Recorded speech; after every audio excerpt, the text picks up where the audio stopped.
Welcome to the WWE Podcast, your number one source for the latest in WWE news and straightforward analysis. Are you ready to get this thing going? Give me a hell yeah! I said give me a hell yeah! Then let's get this show started right now.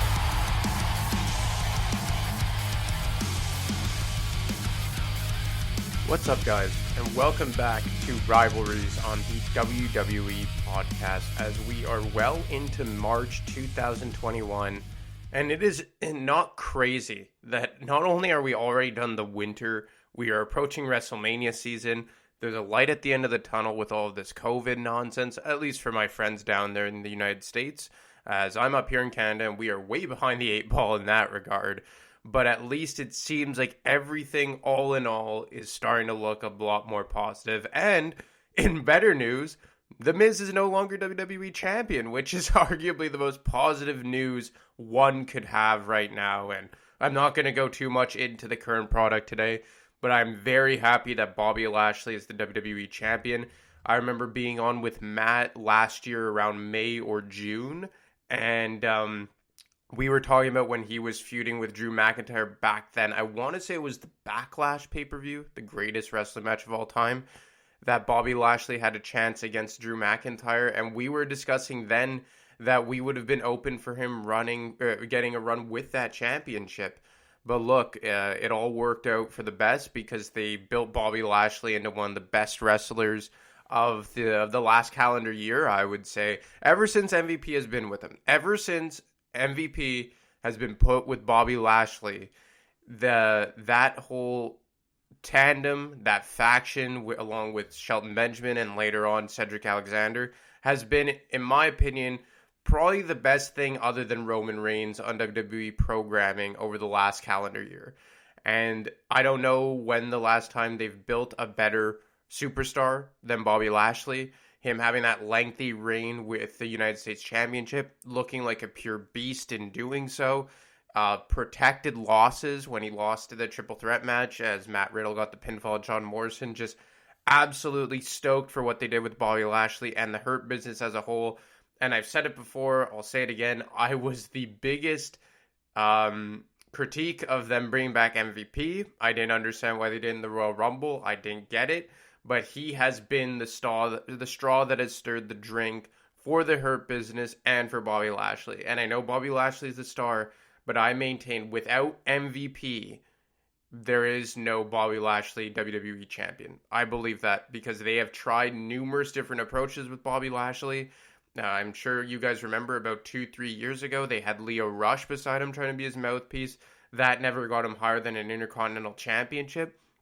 MVP has been exactly what his name is, the MVP for Monday Night Raw, for the Hurt Business, for Bobby Lashley, and you could argue the WWE as a whole. He has been a Paul Heyman level, in my opinion, on the microphone, and it has just been absolutely straight A's across the board for what WWE Creative has done with the Hurt Business, Bobby Lashley, MVP, so on and so forth. But talking about good creative and some conflicts in creative, we're going to get to that right now with our rivalries this week. And this week we will be covering Hulk Hogan versus Shawn Michaels in the summer of 2005. And you may be wondering, well, what do you mean about critiques in creative and problems in creative? Well, if you guys don't know, behind the scenes during this program, there was a lot of problems and there were bumpy roads and there was a lack of agreement between the two of these guys, Shawn Michaels and Hulk Hogan, that is. So let me just kind of set the landscape for you as to where we were in 2005. 2005, I feel, was kind of like the tail end of the Ruthless Aggression era, because following WrestleMania 21 in April of 2005, you had Batista win the World Heavyweight Championship, and you had John Cena win the WWE Championship. And these two guys really ushered in a new era. They were still part of the Ruthless Aggression era, but when I think Ruthless Aggression, I think more like Kurt Angle, Eddie Guerrero, Triple H, Brock Lesnar, those guys holding the world championships, even Goldberg, because he was a big part of programming in 2003. So by the time 2005 came around, more so the summer of 2005, they were really starting to exit out of the Ruthless Aggression era. They probably still had a solid 2 years left, but you could feel that the type of programming had started to change. And by this time, Brock Lesnar was long gone. Triple H was on hiatus during the summer of 2005 following his Hell in a Cell match with Batista. You had Batista go over to SmackDown, John Cena come over to Raw. Chris Jericho was on his last legs of his inaugural run with the WWE. He left following SummerSlam 2005, I believe, when he lost to John Cena.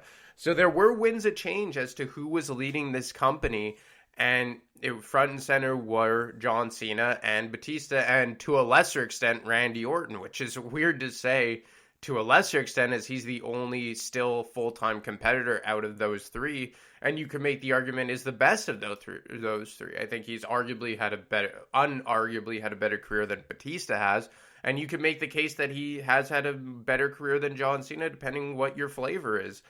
But what I will say is that while there were winds of change, WWE still had the same constants that we had seen for the better part of the Ruthless Aggression era, Shawn Michaels being one of them. And another guy who was a big part of the early on part of the Ruthless Aggression era was Hulk Hogan. And he was probably, give or take, a full-time wrestler right up until WrestleMania 19. And WrestleMania 19, when he had the No Holds Barred match with Mr. McMahon, and I would say that it exceeded expectations for what it was. Two guys in their 60s. Hogan was never a great, a great technical wrestler, to put it lightly. We all know what Vince McMahon was, but that was kind of the last time we had seen Hogan in an everyday program. And by that point, we had our fix of Hulk Hogan, even upon his return to the company in 2002, early 2002. He came back, he had the initial heel run with the NWO, had the match with The Rock at WrestleMania 18, turned babyface after The Rock, losing to The Rock, had a championship run, lost it to The Undertaker, then had the Mr. America gimmick, had another match with The Rock, which I've already covered on here, and then it culminated at WrestleMania 19. He even won the tag team championships with Edge, I believe. So we got our fix of Hulk Hogan as a full-time competitor, and then in 2005 he was inducted into the Hall of Fame. So at the WrestleMania Hall of Fame, or the WWE Hall of Fame before the night of WrestleMania, he gets inducted, and then on the night of WrestleMania he comes out to make the save on Eugene, which was kind of a good moment, the nostalgic moment. I remember I popped, I was 10 years old, and I really liked it. He beat the hell out of Muhammad Hassan and Daivari, threw them out of the ring, pandered to the crowd, did the whole Hogan shtick, and then he went on his merry way. And I really thought that this was going to be the end of Hulk Hogan. And you gotta, he wasn't in horrible shape at the time. If he's in his mid-70s now, he was probably in his early 60s at this point. So, or late 50s, I don't have his age on hand. Maybe someone will correct me. But he still wasn't fully out of in-ring capabilities. Ric Flair was wrestling at this point. For God's sakes, Ric Flair was an in-ring competitor until 2008. So, Hulk Hogan could still go. But then he came back in the summer of 2005. And in the summer of 2005, he started having a relationship with HBK, Shawn Michaels. And Shawn Michaels was arguably the biggest babyface at this time. Because, John Cena was booked as that. But, I don't think people had fully turned on John Cena yet. Because he was still, only 4 months into his first ever WWE Championship reign. He had just come out with his rap album, which me and my friends listened to every day en route to our baseball games in the summer of 2005. He still kind of had the gangster gimmick. He hadn't fully moved away from that. So I think that people were still behind John Cena. But at the same time, you had this nostalgic guy in HBK who was just the constant. And he had been a full-blown babyface since his return to the company on a full-time basis in 2002. And as we knew before that, in 1998, prior, he was the best heel in the company. He had always been a great heel ever since the Rockers broke up. He was the yin to Bret Hart's yang during their programs in the mid-90s. So, but since he came back in the Ruthless Aggression era, he had always been a babyface. So him aligning himself with Hulk Hogan, what made a lot of sense. Two nostalgic guys, two overwhelming baby faces in the history of the company, right up there with the likes of The Rock and Stone Cold Steve Austin, top 5 for sure on the babyface side of things. So it made a ton of sense, and the crowd was eating it up. But this all came to a head on a Monday Night Raw in July when things boiled over for the Heartbreak Kid, Shawn Michaels.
So, after the big win against Carlito and Kurt Angle in the main event of a Monday Night Raw in July of 2005, while pandering to the crowd and HBK is going along with the whole Hulk Hogan gimmick and shtick and doing the thing, he super kicks Hogan's head off. And look, in retrospect, you're probably saying, oh, classic Shawn Michaels, where you think he's an overwhelming babyface, and then he turns on his tag team partner. Because over the years, this kind of became a recurring theme with HBK. Like, I covered him versus John Cena. And him versus John Cena was the same concept, and then he did it while they were tag team champions. He did it with Triple H in a triple threat match along with John Cena. So, you guys listening to it now, you're probably not overly surprised. But like I said, you have to put yourself in the moment. Where were we at that point in time in the wrestling world? And that point in time in the wrestling world, HBK had been the most overwhelming babyface, arguably in the company, over the last 3 calendar years since his return. And for him to do this was quite shocking. And again, these are all just rumors, but they've been relayed by some pretty reliable people. Apparently, this is where the creative conflict between these two performers started. Allegedly, HBK wanted to do a babyface versus babyface type of story where the story would have gone HBK confronting Hulk Hogan man to man and saying, I need to know, we need to clash, I gotta know if I could beat you. Which, I mean, we had seen before. Like, we had seen that type of match in the past, babyface versus babyface, most notably Austin versus Rock at WrestleMania 17, although Austin turned heel following that match, or to end that match, rather. And I mean, in a lot of ways, you could make the case that Hogan versus Rock was babyface versus babyface, even though Hogan was booked as a heel, but he was just so adored across the wrestling world. He was just a babyface, and The Rock was booked as a babyface. So, anyway, I could see why HBK wanted to do this, but at the same time, he's such a good heel. That's the thing about Shawn Michaels, and even though he's a born-again Christian now, and he couldn't do the same crazy antics that he did when he was struggling with substance abuse back in the 90s, he still knows heel psychology, and the visual of him kicking Hogan's head off and then just standing over him, staring at him, almost like he was like bothered that he had to do it, I thought was great. But for whatever reason, it was Hogan versus a heel Shawn Michaels as opposed to a babyface versus babyface. And they build this match as icon versus icon. And the other thing is that these two guys were faces of the company at different times. And in a lot of ways, HBK was Hogan's, successor as the top babyface in the company. Because if you go back, Hogan kind of was no longer the top babyface in the company by the early 90s, I would say. And originally, Lex Luger was supposed to be his successor. And then that obviously didn't work out. Luger went to WCW. And then it kind of became Bret Hart by default. But I don't think Bret Hart ever caught fire like Shawn Michaels did. And I think that much was evident when that 60-minute Iron Man match concluded, where both of them were babyfaces. And obviously Shawn Michaels in the main event became much more notable as a heel. But I think in a lot of ways, it went Hogan, HBK, Austin. And I don't think HBK ever reached the levels of Hogan and Austin, which were his predecessors and successors as those top guys in the company.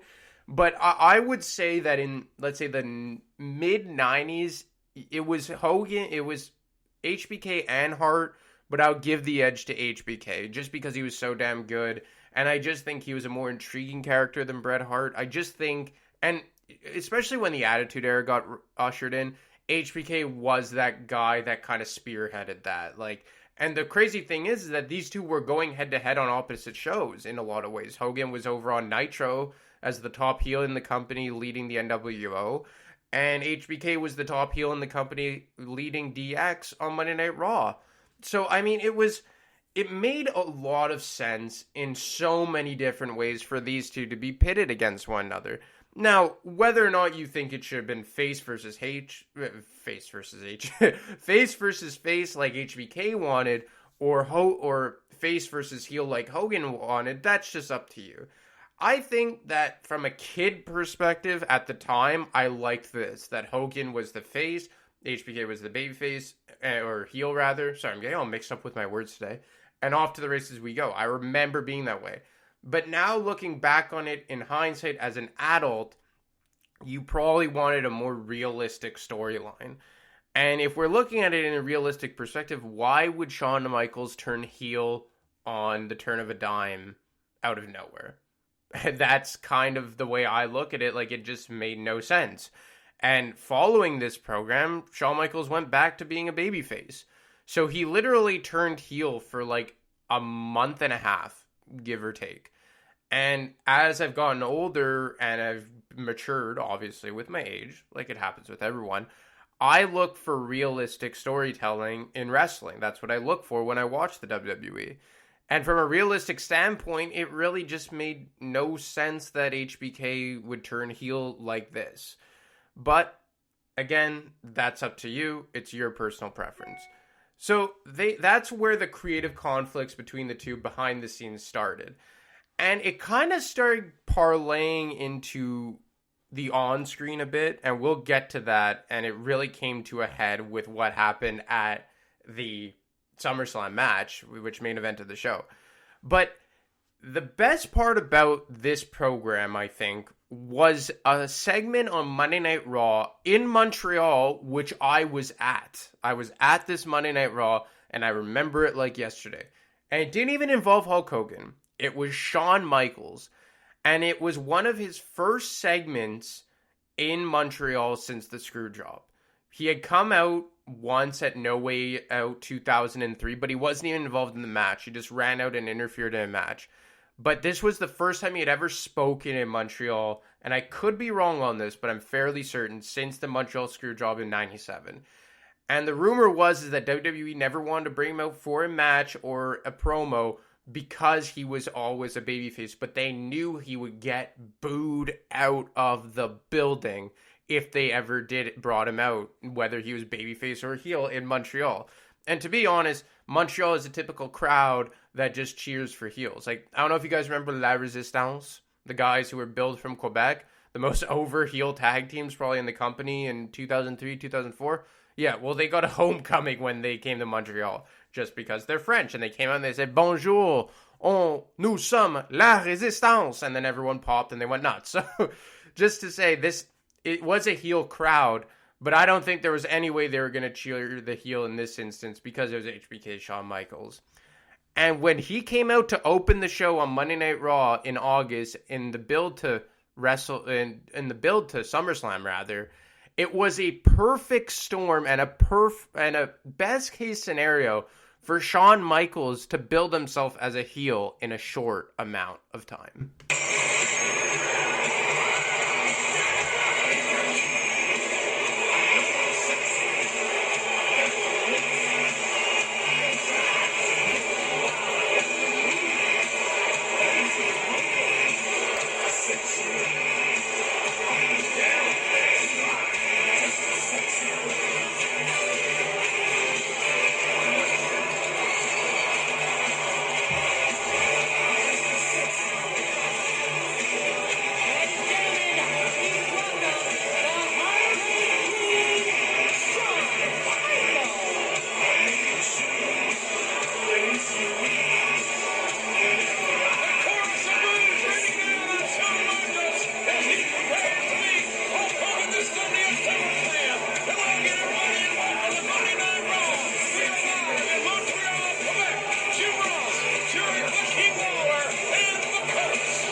So I'll stop it right there for a second.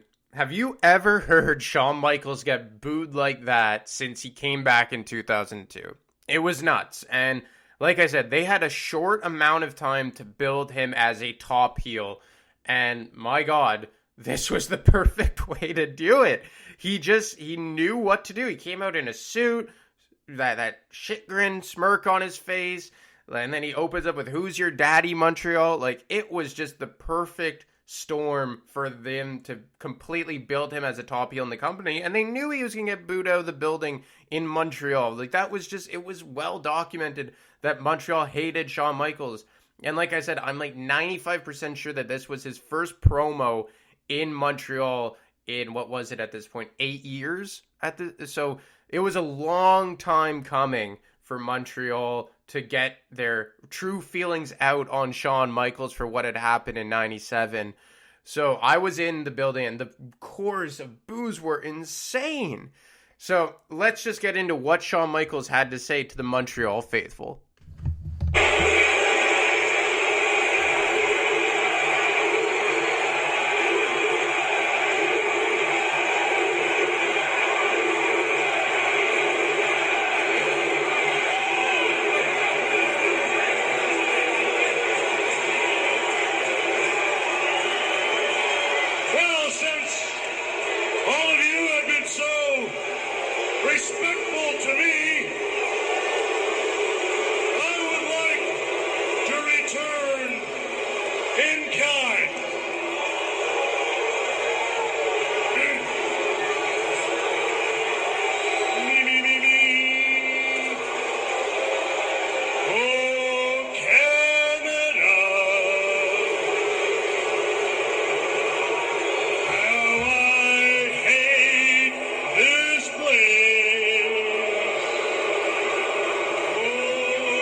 So he's really digging in here against Montreal and Canada as a whole.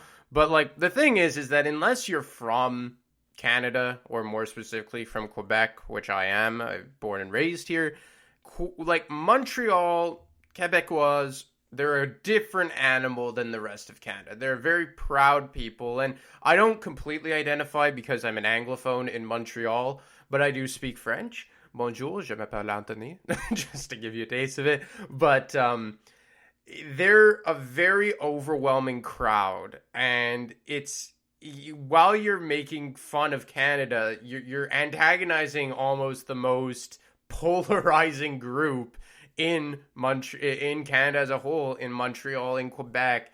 So obviously he starts trashing Hogan, and Hogan was just a rock star in Montreal. And if you remember, a year and a half prior, when they had No Way Out in Montreal, when they had Rock vs. Hogan 2, Montreal went crazy for Hulk Hogan. They were all over Hulk Hogan. Or even before that, 3.5 years before this promo, the night following WrestleMania 18, Monday Night Raw in Montreal, after Hogan lost to The Rock, they received him like a hero. So he knew that not only did they despise him in HBK, but they loved Hogan in Montreal. Or we did. I could say that. We loved Hogan in Montreal. Can't say the same thing now, but in 2005, we were all about Hulk Hogan, and we were just chomping at the bit to boo this guy out of the building. And funny story is that I was there with my cousin, who is arguably the biggest HBK fan in the history of wrestling, and he was like the only guy standing there with an HBK sign the whole time while 18,000 other people were booing this guy out of the building. And I guess he was 12 or 13 years old at this time, my cousin is just standing there with an HBK sign trying to like go against the grain. It was just funny. That's just a personal side note. But look, back on track here, Shawn Michaels is just doing everything right here to get the crowd to despise him. And I guess the hope from WWE is that some of this is going to feed off, some of the people at home are going to feed off of this heat that Shawn Michaels is getting. But slowly but surely, he turns it into Bret Hart. And obviously, the hate for Shawn Michaels from Montrealers stems from Bret Hart. So, as it started with Hulk Hogan, Shawn Michaels slowly starts to make his way into trashing Bret the Hitman Hart.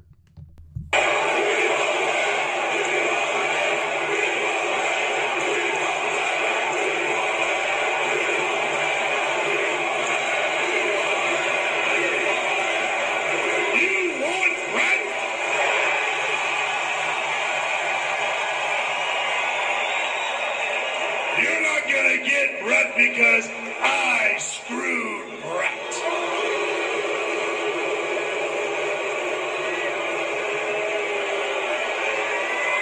I did it once, and I'd do it again. If Bret the Hitman Hart had any guts,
Man, what a wave of emotions when he pulled that, because he was trashing Bret the Hitman Hart. We had never heard him say, I screwed Bret, and take full ownership for it, even though in reality he didn't.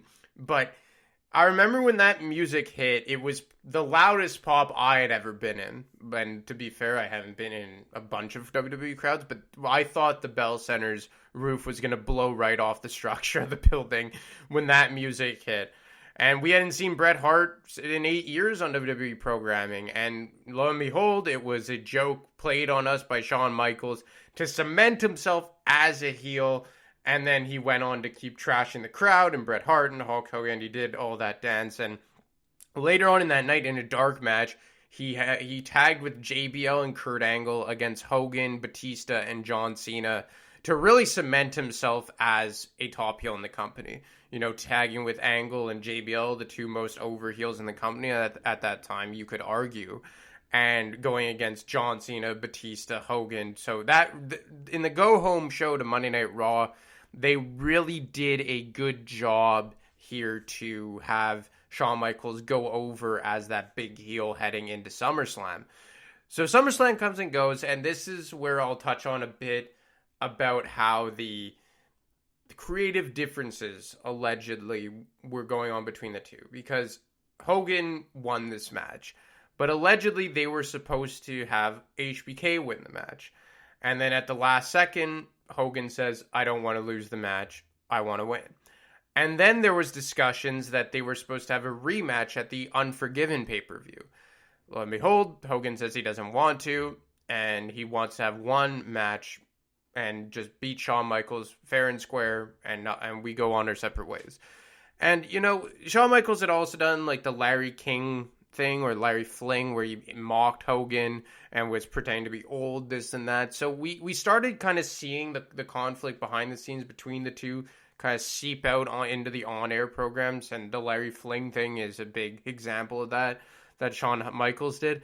But it wasn't really until the match culminated that we saw how it really came to a head between the two competitors. And how this match ended is how we truly saw Shawn Michaels' feelings come out for how he felt on how this match was booked.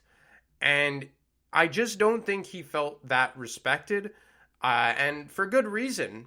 And as this match winded down, we got to see how Shawn Michaels' true feelings were towards Hogan. Let's just go ahead. Let's just hear it. Go ahead. Oh, God. A smack of a steel chair across the Hulkster training. The bloody, battered Hulk Hogan has been knocked down, perhaps for the final time in this match. Perhaps his career by Shawn Michaels. What a way for it to end. And Michaels, boom! Coming hell or high water, went for the elbow off the top for the second time, and the second time takes Michaels to the promised land. Well, it looks like Shawn Michaels is going to win this, but can he be proud? Well, he's using a steel chair. You're damn right he can be proud. He's using a low blow, and now Michaels turned right by the referee. Let's tune up the band. The fat lady may be fixing the bell. Sign of greatness is doing what you say you are going to do. And that's exactly what Shawn Michaels has done tonight. Michaels knocked out Hogan once with Sweet Chin music. If he does it here again, he'll remember it forever. This is the American way. The aggression, the challenge, the challenging yourself to get it done. He got it. He got it. So I'll stop it there. Shawn Michaels had Hogan right where he wanted him. You know, he low blows him with the ref down, hits him with a chair, busts him open. Hogan's bleeding like a stuffed pig, does the elbow drop, the Sweet Chin music, and the Icon looks to have the legend beat here. And that, I made a mistake before. Icon versus Icon was Rock versus Hogan at WrestleMania 18. This match was billed as Legend Hogan versus Icon HBK.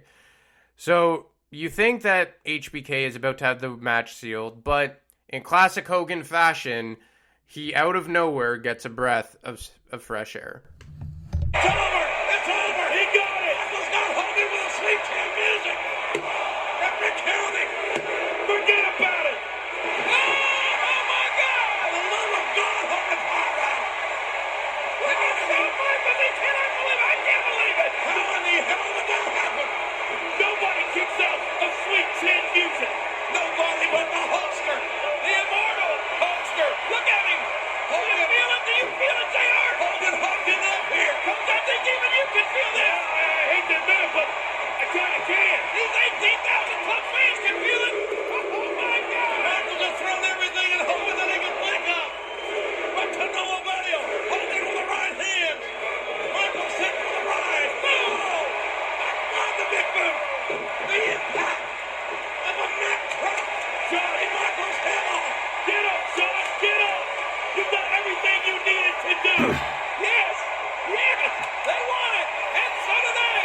You better give it to him, Hogan, before Michaels recovers.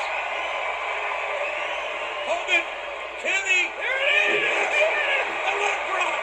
The leg drop! The hook of the leg! Hogan wins!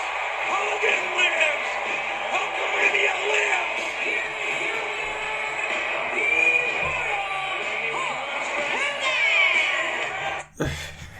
So like I said, he gets a second win and does the classic Hulk up and this and that, but unless you're watching it, you really don't see what happened. And Shawn Michaels with the biggest oversellment probably in the history of wrestling. And, you know, as Hulk Hogan's hulking up, he's like acting like a kind of like a 10-year-old who's just gotten in trouble from his dad after his dad found out that he skipped class or something. And then when he got the big boot from Hogan, like he went down, popped back up, walked around in a circle, and did like a half somersault. And then the cherry on the cake is when Hogan hits the leg drop and goes for the pin. Shawn Michaels puts his leg completely vertical up for the pin as Hulk Hogan counts the 1, 2, 3, gets the victory. And you kind of see Hogan say something to HBK, maybe thanking him for doing the job for him, even though it wasn't his preference. Maybe he gave him shit, like make him look like a fool. So, look, in retrospect, I mean, it was kind of, I think, unfair for Shawn Michaels. Like, I don't think that him losing bothered him so much as it was to the build / not getting a rematch and whatnot. You know, Rock and Hogan had a rematch. Why not Hogan and HBK? But one way or another, they had one match. Hogan got the victory. He got everything he wanted. It was heel versus face instead of babyface versus babyface. And I guess, you know, Shawn Michaels did what he felt was fair in a way. And if he was going to do the job and do everything Hogan wanted, he was going to get the last laugh, at least in some capacity. And what I take from this program more than anything else is just how good a heel HBK could be and was when he felt like it. And obviously it was harder for him when he came back in 2002 and, you know, was a born-again Christian. But the way he built himself to a top-level heel in less than a month was just something. And of course, having the Monday Night Raw in Montreal as the go-home show to SummerSlam was just fell in the lap of him and Vince McMahon and WWE creative as a whole for him to completely get over as that big-time heel. It still was quite impressive what HBK did, and then even more so that he went right back to being a babyface following this. And he was a babyface pretty much right until he retired in 2010, I think it was, when he fully hung them up. So look, credit to Shawn Michaels. He proved to me that he was one of the best, and he has one of the best wrestling psychologies in the history of the company. And this was one of the main programs as the Ruthless Aggression era was winding down. And I believe this was Hulk Hogan's last notable program. I think 2 years later, 2 years later, he had the short program and a match with Randy Orton at SummerSlam, but pales in comparison to this. So this was probably another reason why this rivalry is notable, because this was Hogan's last big notable program and in-ring match, and it featured Shawn Michaels. So look, guys, that's all I got for you today. I hope you enjoyed Hogan versus HBK. You can follow me on Twitter at ADamarco25. You can follow Matt at wrestling_audio. You can email him at realwwepodcast@gmail.com. I hope you guys stay safe, and I will talk to you next week.